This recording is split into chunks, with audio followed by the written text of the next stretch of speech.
Hello dear students, I am Neha Goyal. Student, जैसा कि आप सभी को पता है कि हमने class 10 science chapter first chemical reaction and equation complete कर लिया है। अगर आप फर्स्ट टाइम मेरी वीडियो देख रहे हो तो स्टूडेंट्स इससे पहले प्लेलिस्ट में जाकर आप जरूर चेक कीजिएगा। चैप्टर 1 की सारी वीडियोस वहाँ पे हैं। ओके, चलिए स्टूडेंट्स, आज हम स्टार्ट करते हैं टाइप ऑफ एसिड। कल के लेक्चर में हमने किया था एसिड, बेसिस एंड सॉल्ट की बेसिक इंट्रो की थी हमने, और हमने किया था कि एसिड होते क्या हैं और type of acid on the basis of salts. आज की क्लास में स्टूडेंट्स हम करेंगे type of acid on the basis of basicity, on the basis of strength, okay, and on the basis of amount of water, यानी कि we can say on the basis of concentration. ठीक है, तो अभी देखिए types of acid on the basis of basicity। और कल की क्लास में हमने कर लिया था type of acid on the basis of source. तो स्टूडेंट्स बताना मुझे कि जो एसिड्स हैं वो सोर्स के बेस पे कितने टाइप के होते हैं? 2 टाइप के। कितने टाइप के? 2 टाइप के। कौन कौन से? Organic acid and mineral acid. Organic acid वो एसिड थे जो हमें प्लांट्स और एनिमल से मिलते हैं, एंड मिनरल एसिड वो एसिड होते हैं जो हमें मिनरल से मिलते हैं। ओके, और ऑर्गेनिक एसिड के अंदर स्टूडेंट्स हमने डिस्कस किया था, जैसे लैक्टिक एसिड है, ऑक्सैलिक एसिड है, टर्टरिक एसिड है, ये सब ऑर्गेनिक एसिड में आते हैं। एंड मिनरल एसिड जो कि काफी ज्यादा स्ट्रॉन्ग एसिड होते हैं, उसके अंदर HCl, HNO3, H2SO4, these are the mineral acid. आज हम करेंगे कि एसिड कितने टाइप के होते हैं on the basis of basicity, यानी कि बेसिसिटी के बेस पे एसिड के कितने टाइप्स हैं। तो देखो बेसिसिटी होता क्या है, हमें पता है स्टूडेंट्स कि एसिड हमेशा वाटर ऐड करने पर एसिड हमेशा क्या लॉस करते हैं? H positive ion. ठीक है, और इसी H पॉजिटिव आयन को हम क्या कह देते हैं? Hydrogen ion. तो वाटर के अंदर जैसे ही हम एसिड और वाटर को मिक्स कर देते हैं, यानी कि हमारे पास एसिडिक सॉल्यूशन बन जाएगा, और एसिडिक सॉल्यूशन हमेशा H पॉजिटिव आयन लॉस करते हैं, और H पॉजिटिव आयन यानी कि वो हाइड्रोजन आयन लॉस करते हैं। तो एसिड हमेशा H पॉजिटिव आयन लॉस करेगा, ये चीज आपको क्लियर है। और एसिड ने कितने H पॉजिटिव आयन लॉस किए वो हो जाती है उसकी क्या? बेसिसिटी। एसिड ने H पॉजिटिव आयन लॉस किए, ठीक है, बट कितने H पॉजिटिव आयन लॉस किए? That is basicity. How many H positive ion it loss, तो दैट इज इट्स बेसिसिटी। ठीक है, तो अगर एक एसिड है जो कि single H positive ion loss करता है तो इट मींस उसकी बेसिसिटी क्या होगी? 1। अगर वो 2 H पॉजिटिव आयन लॉस करता है तो उसकी बेसिसिटी कितनी होगी? 2। अगर वो 3 H पॉजिटिव आयन लॉस करता है तो इट मींस उसकी बेसिसिटी कितनी होगी स्टूडेंट्स? 3 होगी। तो इट मींस हम देखेंगे बेसिसिटी को कि how many H positive ion N acid loss, that is it's basicity. तो देखिए फर्स्ट है स्टूडेंट्स इसके अंदर मोनोबेसिक एसिड। मोनोबेसिक, तो देखिए मोनो है वो 2 वर्ड से मिलके बना है, मोनो प्लस बेसिसिटी। तो मोनो का मतलब क्या होता है स्टूडेंट? सिंगल। तो इट मींस एक ऐसा एसिड जिसकी बेसिसिटी क्या होगी? सिंगल होगी। इट मींस वाटर के अंदर ऐड करते ही वो कितने H पॉजिटिव आयन लॉस करेगा? वो single H positive ion loss करता है, तो उसको हम क्या कह देते हैं? मोनोबेसिक। ठीक है, जैसे कि आप देखिए जैसे HCl है, ओके, HCl का जब हम एक्वस सॉल्यूशन लेते हैं, एक्वस देखो AQ किसको रिप्रेजेंट करता है? एक्वस को। और हमने फर्स्ट चैप्टर के अंदर स्टडी किया था कि जब भी हम रिएक्टेंट एंड प्रोडक्ट को रिप्रेजेंट करते हैं तो सॉलिड स्टेट के लिए हम S रिप्रेजेंट करते हैं, लिक्विड के लिए स्मॉल l, गैसेस के लिए स्मॉल g, एंड एक्वस के लिए AQ। एक्वस क्या होता है? किसी भी सब्सटेंस को अगर हम वाटर के अंदर मिक्स कर देते हैं तो वो क्या बन जाता है? एक्वस बन जाता है। अभी देखिए जो HCl है वो किस फॉर्म में है? एक्वस फॉर्म के अंदर है। ठीक है, तो एक्वस फॉर्म में एसिड हमेशा क्या लॉस करेगा? H पॉजिटिव आयन, और यहाँ पे क्या बन जाएगा? Cl negative ion. ठीक है, तो यहाँ पर स्टूडेंट्स देखिए कितने H पॉजिटिव आयन बने, सिंगल H पॉजिटिव आयन बना है ना, देखिए, तो इट मींस इसकी बेसिसिटी कितनी होगी 1। Is it clear? Now move to next topic, that is dibasic.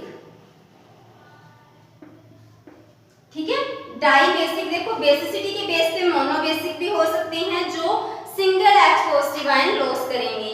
Dibasic देखिए ये भी 2 वर्ड से मिलके बना है, di plus basic. Di means 2, तो ऐसे एसिड जो कितने H पॉजिटिव आयन लॉस करते हैं, 2 H पॉजिटिव आयन लॉस करते हैं, तो उसको हम क्या कहेंगे, डाइबेसिक। जैसे कि H2SO4, H2SO4 का जब हम एक्वस सॉल्यूशन लेते हैं तो हमारे पास क्या बनेगा, देखो SO4 2 negative that is sulphate ion, plus में H पॉजिटिव कितने बन जाएंगे हमारे पास 2। ठीक है, तो इसने देखिए स्टूडेंट्स कितने H पॉजिटिव आयन लॉस किए, 2 लॉस किए ना, तो इसी वजह से ये किसका एग्जांपल हो जाएगा, डाइबेसिक का। Is it clear? अभी देखिए HNO3 अगर मैं लूं यहाँ पे HNO3 यानी कि नाइट्रिक एसिड, जब मैं इसका भी एक्वस सॉल्यूशन लेती हूँ तो क्या बनेगा हमारे पास, H positive NO3 negative. H positive तो हमें पता है हाइड्रोजन आयन है, NO3 negative that is a polyatomic ion, यानी कि we can say this is a nitrate ion. So यहाँ पर कितने H पॉजिटिव आयन बने, सिंगल है, तो बताओ क्या उसको मोनोबेसिक में रखेंगे या डाइबेसिक में? सिंपल सी बात है, इसको हम मोनोबेसिक के अंदर ही रखेंगे क्योंकि यहाँ पर हमारे पास सिर्फ एक ही H पॉजिटिव आयन लॉस हुआ है। ठीक है, नेक्स्ट देखिए tribasic.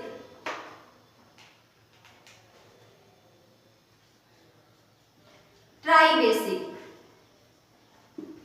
Try means 3, basic means basicity, तो ऐसा एसिड जो कितने H पॉजिटिव आयन लॉस करे, 3 H पॉजिटिव आयन लॉस करे, when we add water in it then it is called tribasic.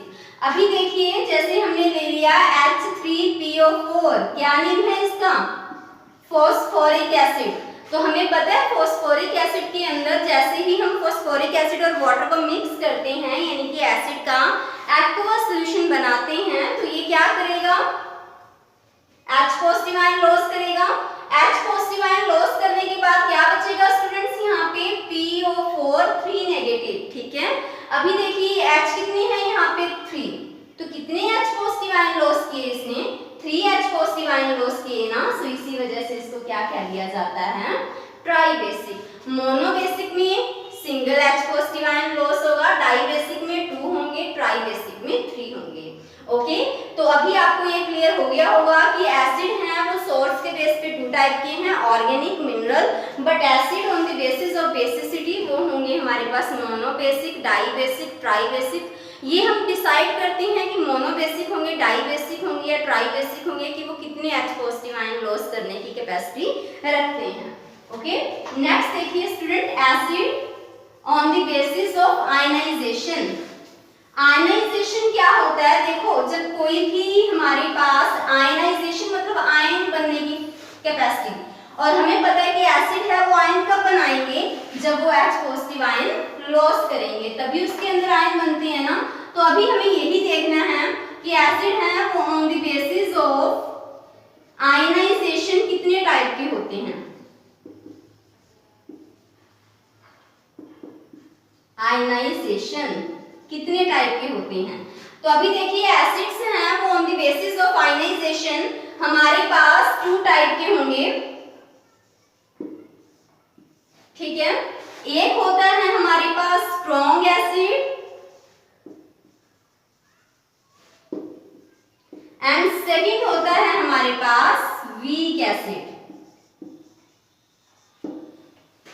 Ionization के बेस पे एसिड कितने टाइप के हैं, 2 टाइप के, स्ट्रॉन्ग एसिड और दूसरा वीक एसिड। ठीक है, तो देखो एसिड तो ये भी हैं, तो it means H positive ions तो ये भी लॉस करेंगे। ठीक है, एसिड यहाँ पे भी आया है तो it means H positive ions तो ये भी लॉस करेंगे। तो फिर फर्क क्या है दोनों में, दोनों ही एसिड हैं, दोनों ही H पॉजिटिव आयन लॉस कर रहे हैं, तो दोनों में मेन डिफरेंस क्या है स्टूडेंट्स कि H पॉजिटिव आयन तो इसने भी लॉस की, बट स्ट्रॉन्ग एसिड है वो कंप्लीटली आयनाइजेशन करेगा। ओके, कंप्लीटली आयनाइज हो जाएगा, मींस उसके कंप्लीटली आयंस बन जाते हैं। तो अगर कंप्लीटली आयंस बनेंगे तो इट मींस उसके अंदर H पॉजिटिव आयंस भी ज्यादा बनेंगे ना, तो उसी वजह से इसको क्या कह देते हैं, स्ट्रॉन्ग एसिड। और वीक एसिड वो होते हैं जिसके अंदर आयनाइजेशन है जो वो कंप्लीटली आयनाइज नहीं होंगे। जो ऐसे एसिड जो कंप्लीटली आयनाइज हो जाते हैं तो दैट इज स्ट्रॉन्ग एसिड, और जो कंप्लीटली आयनाइज नहीं होते, ठीक है, जो कंप्लीटली आयनाइज नहीं होते उनको हम क्या कह देते हैं, वीक एसिड। हाँ जी, एग्जांपल लेते हैं स्टूडेंट्स। अभी मान लीजिए मैंने अभी HCl है, HCl के मैंने कितने मॉलिक्यूल्स ले लिए, 100, ठीक है। HCl हमने एक्वस फॉर्म में लिया है, एक्वस का मतलब है वाटर एडेड है इसके अंदर। तो जैसे ही आप HCl का एक्वस फॉर्म लेते हो, हमें पता है HCl किसके अंदर आता है, स्ट्रॉन्ग एसिड के अंदर। और स्ट्रॉन्ग एसिड क्या होते हैं, जो कंप्लीटली आयनाइज हो जाते हैं। तो अभी मैंने यहाँ पर HCl के 100 मॉलिक्यूल्स ले लिए, तो देखो स्ट्रॉन्ग एसिड है वो कंप्लीटली आयनाइज हो जाएगा। आयनाइज का मतलब है कि वो कंप्लीटली आयन बना लेता है, मतलब कि अगर मैंने यहाँ पे 100 मॉलिक्यूल्स लिए, 100 के 100 मॉलिक्यूल्स ही आयन बना लेंगे, मींस 100 के 100 ही ब्रेक हो जाएंगे किसके अंदर, H positive and Cl negative के अंदर। कहने का मतलब कि 100 ही मुझे H पॉजिटिव मिलेंगे, 100 ही मुझे Cl नेगेटिव मिलेंगे, अगर मैं यहाँ से देखूं तो। इसको क्लियर है ना सभी को इतना। तो इट मींस स्टूडेंट्स कि जब भी मैंने यहाँ पर 100 मॉलिक्यूल्स लिए किसके, HCl के, तो ये कंप्लीटली आयनाइज हो जाएंगे, पूरे मेरे पास H पॉजिटिव बन जाएंगे और उतने ही मेरे पास Cl नेगेटिव बन जाएंगे। तो इससे मुझे क्या आइडिया हुआ कि 100 के 100 मॉलिक्यूल ही ब्रेक हो चुके हैं H पॉजिटिव और Cl नेगेटिव में, यानी कि वो पूरी तरह से इसने क्या बना दिए, आयन। आयन हम किसको बोलते हैं, जिसके ऊपर चार्ज होता है। देखो यहाँ पे पॉजिटिव चार्ज है तो इट मींस ये भी आयन है, यहाँ पे नेगेटिव चार्ज है इट मींस ये भी आयन है। आयन की पहचान क्या होती है कि वहां पे चार्ज होना चाहिए, अगर पॉजिटिव चार्ज है तो कैटायन, नेगेटिव चार्ज है तो अनायन। तो यहाँ पर ये कंप्लीटली आयनाइज हो रहा है, सो इसी वजह से HCl किसका एग्जांपल हो जाएगा, स्ट्रॉन्ग एसिड का, ठीक है। तो जब मैंने HCl को वाटर के अंदर मिक्स किया तो ऐसे में वो तो कंप्लीटली आयनाइज हो जाएगा। इट मींस HCl के सॉल्यूशन के अंदर मुझे HCl का मॉलिक्यूल नहीं मिलेगा। क्यों नहीं मिलेगा, क्योंकि HCl तो कंप्लीटली ब्रेक डाउन हो जाते हैं, उसके सॉल्यूशन के अंदर मुझे ओनली क्या मिलेंगे, आयंस मिलेंगे। So this is a strong acid. हाँ जी स्टूडेंट्स, अभी देखिए जो वीक एसिड हैं, एसिड H पॉजिटिव आयंस तो देंगे बट वो वीक हैं, इट मींस वो कंप्लीटली आयनाइज नहीं होते, यानी कि पूरी तरह से वो आयंस फॉर्म नहीं करते। जैसे कि अगर हमने एसिटिक एसिड लिया, what is the formula for acetic acid, CH3COOH and this acid is present in vinegar, सिरका। तो अगर मैंने एसिटिक एसिड का एक्वस सॉल्यूशन लिया तो हमारे पास क्या बनेंगे, CH3COO negative plus H positive. तो यहाँ पर स्टूडेंट्स अगर मैंने एसिटिक एसिड के 100 मॉलिक्यूल्स ले लिए तो 100 के 100 मॉलिक्यूल्स ब्रेक होकर आयंस नहीं बनाते। 100 में से 95 मॉलिक्यूल्स तो एज इट इज पड़े रहते हैं, क्योंकि ये वीक एसिड है, वीक एसिड अच्छे से आयनाइज हो ही नहीं पाएंगे। तो 100 में से अप्रोक्सीमेटली 95 मॉलिक्यूल्स तो एज इट इज पड़े रहेंगे, किस फॉर्म में, CH3COOH की फॉर्म में। बट 5 मॉलिक्यूल हैं जो कि ब्रेक होके क्या बना देंगे, आयंस बना देते हैं। तो इट मींस जो वीक एसिड का सॉल्यूशन होगा उसके अंदर आयंस और मॉलिक्यूल्स दोनों ही प्रेजेंट होते हैं, बट जो स्ट्रॉन्ग एसिड का सॉल्यूशन होता है उसके अंदर मॉलिक्यूल्स तो होते ही नहीं है, क्योंकि सारे के सारे मॉलिक्यूल्स ब्रेक होके क्या बना देते हैं, आयंस बना देते हैं। तो स्टूडेंट्स यही सबसे बड़ा मेन डिफरेंस होता है strong acid and weak acid में, जो कंप्लीटली आयनाइज हो जाएं, और अगर वो कंप्लीटली आयनाइज हो रहे हैं तो इट मींस वो क्या बना देंगे, पूरे के पूरे ब्रेक होके आयंस बना देंगे, उसके अंदर मॉलिक्यूल्स होंगे ही नहीं, तो वो किसकी कैटेगरी में है, स्ट्रॉन्ग। अगर कंप्लीटली आयनाइज नहीं होते तो इट मींस कुछ ही मॉलिक्यूल्स हैं जो कि ब्रेक होके क्या बनाएंगे, आयंस बना देंगे। सो इट मीन्स इसके सॉल्यूशन के अंदर हमारे पास मॉलिक्यूल भी होंगे और हमारे पास आयंस भी होते हैं। सो ये किसके कैटेगरी में आएगा, वीक एसिड की। अभी देखिए स्टूडेंट्स, नेक्स्ट है acid on the basis of concentration, कि कॉन्सेंट्रेशन के बेस पे एसिड कितने टाइप के होते हैं।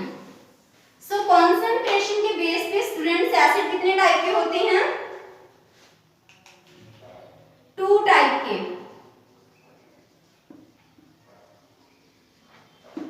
कितने टाइप्स के, 2 टाइप्स के। फर्स्ट है हमारे पास कॉन्सेंट्रेटेड एसिड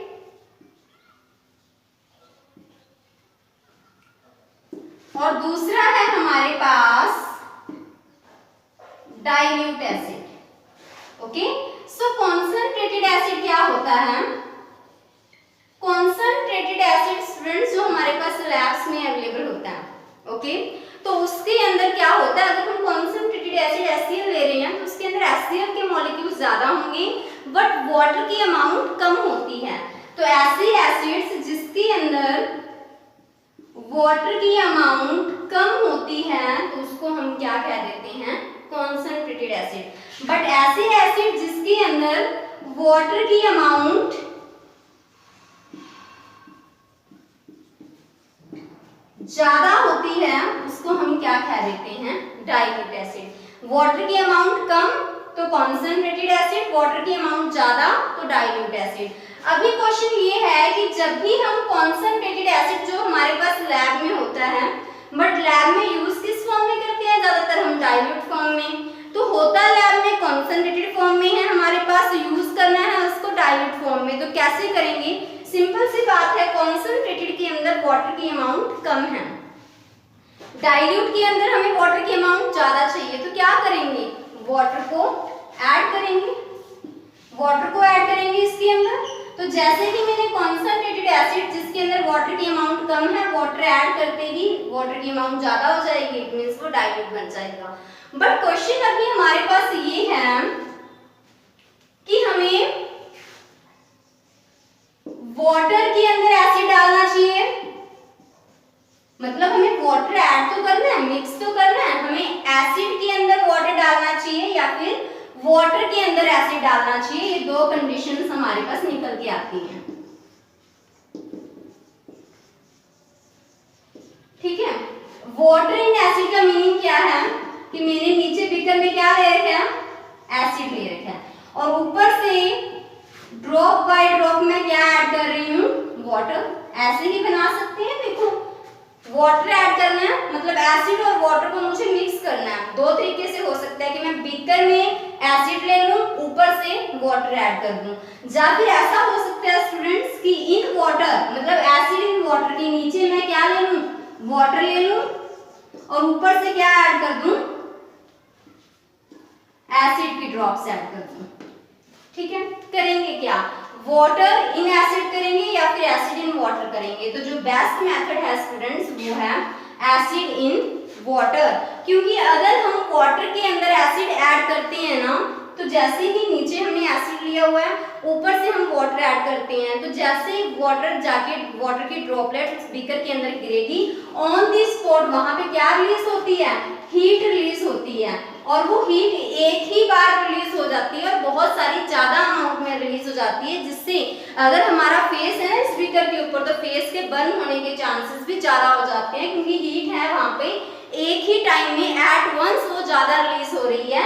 सो हम कभी भी वाटर के अंदर, एसिड के अंदर वाटर ऐड नहीं करते, क्योंकि it is exothermic reaction. Okay, but हम हमेशा वाटर के अंदर एसिड ऐड जरूर करते हैं। क्यों, क्योंकि जैसे ही वाटर हमने नीचे लिया हुआ है, एसिड ऐड करेंगे, हीट तो यहाँ पर भी रिलीज होगी, बट जब हम वाटर के अंदर ड्रॉप बाय ड्रॉप ड्रॉपर की हेल्प से एसिड ऐड करते जा रहे हैं, तो जो हीट रिलीज हो रही है ना स्टूडेंट्स, वो किसके अंदर फैलती जाएगी, धीरे धीरे पूरे वाटर के अंदर डिस्ट्रीब्यूट होती जाती है। मतलब वहां पर जो हीट बनेगी ना, वो धीरे धीरे बन रही है और वो पूरे वाटर के अंदर आराम से फैलती जा रही है। ओके, तो इसी वजह से हमारे पास फेस बर्न होने के चांसेस यहाँ पर नहीं होते, बट यहाँ पर उसके चांसेस ज्यादा हो जाते हैं। ये बिल्कुल सेफ मेथड है कि हम वाटर के अंदर एसिड डालें, क्योंकि जो हीट रिलीज होती जाती है वो फाइनली डिस्ट्रीब्यूटेड होती जाएगी पूरे के पूरे वाटर के अंदर। तो इसी वजह से ध्यान रखना, बहुत बार पूछा जाता है बोर्ड एग्जाम्स में क्वेश्चन कि जब भी हम कॉन्सेंट्रेटेड से डाइल्यूट बनाते हैं, एसिड के अंदर वाटर डालना चाहिए या फिर वाटर के अंदर एसिड, तो आपको आंसर देना है कि आपको हमें हमेशा वाटर के अंदर ही एसिड डालना चाहिए सो दैट हीट है वो इक्वली डिस्ट्रीब्यूट हो सके। ओके स्टूडेंट्स, तो आज हमारा type of acid topic complete हो जाता है। कल की क्लास में हम डिस्कस करेंगे प्रॉपर्टीज ऑफ एसिड। स्टूडेंट्स, अगर आपने अभी तक लास्ट चैप्टर की वीडियोस नहीं देखी हैं तो मैं आपसे यही रिक्वेस्ट करूंगी कि पहले आप चैप्टर फर्स्ट की वीडियोस कंप्लीट देखिएगा। Students, if you like my video then don't forget to share, like and subscribe my channel. Thank you.